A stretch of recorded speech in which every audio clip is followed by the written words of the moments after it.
Within Cupertino, the next big thing I think comes out WWDC. I mean, obviously, Gurman breaking the story, how they ripped the Band-Aid off on EVs, but now it's all focused on AI. We believe the AI App Store, a separate AI App Store, will be the first step. And I think for developers, that's important because for consumers, they're going to be able to now, over the next 1, 2 years, be buying separate AI driven apps off of an iPhone 16 that has exclusive AI capabilities and LLMs built in. This is the next phase of the growth story within Cupertino.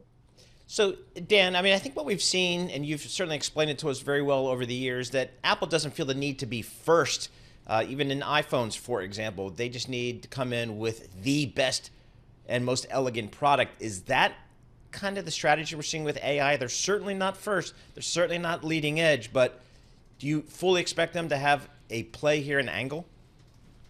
Look, I mean, there's 2.2 billion reasons. I mean, that's the amount of iOS devices. For them, they don't have to be first because they have a golden install base that's unrivaled. And clearly, right now, I mean, sentiment's negative on Apple out there. And I believe what the street's missing is going to be this renaissance of growth, not just AI into the Apple ecosystem, but I think it's going to spawn just more and more upgrade opportunities as we go into the next, call it 12, 18 months. And that's going to be huge for the sum of the parts. Keene talked about AI in terms of NVIDIA and Microsoft, but now it's the second, third, fourth derivatives of this AI revolution that hit.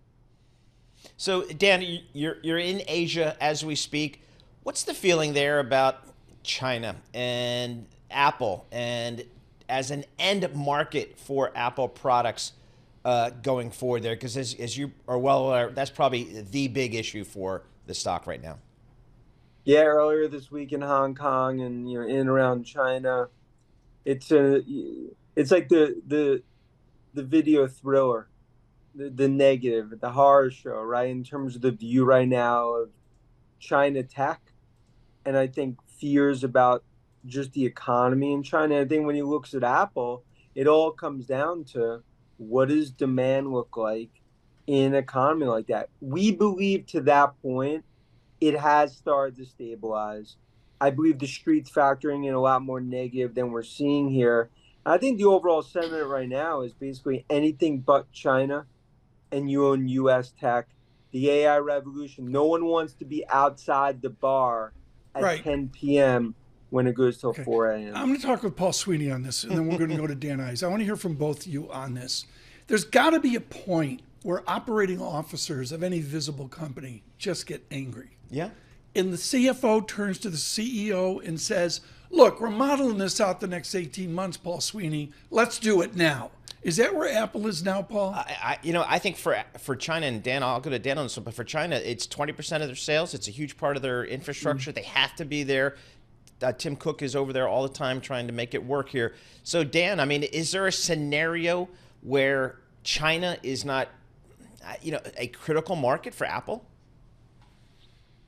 Look, I mean, it's the hearts and lungs of Apple in terms, not just from growth, but of course from a supply perspective, and that's the reality. Right. And I think Apple recognizes you have 200 million iPhones in China. They've gained 300 bips of market share the last 18 months just because of what they're going through. They're not throwing in the white towel. But Dan, come on, the CFO, nobody's got a profit machine like Apple. Let's start with that basic summary here.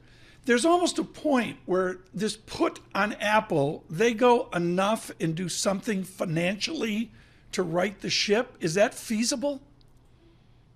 Look, I think for Apple, anything's possible. In other words, like all options are on the table in terms of where they can navigate things. And for Apple right now, they are in just a massive position of strength because of the install base.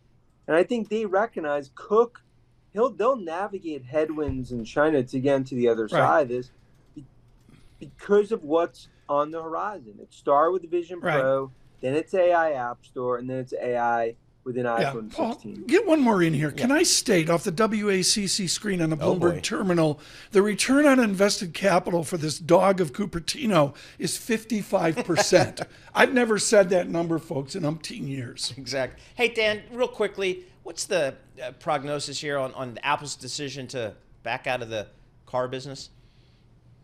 I think that was just writing was on the wall. They had to rip the Band-Aid off, focus all on AI. I mean, obviously a decade lost, but for them, you can't keep putting good money after bad. They got to focus on AI.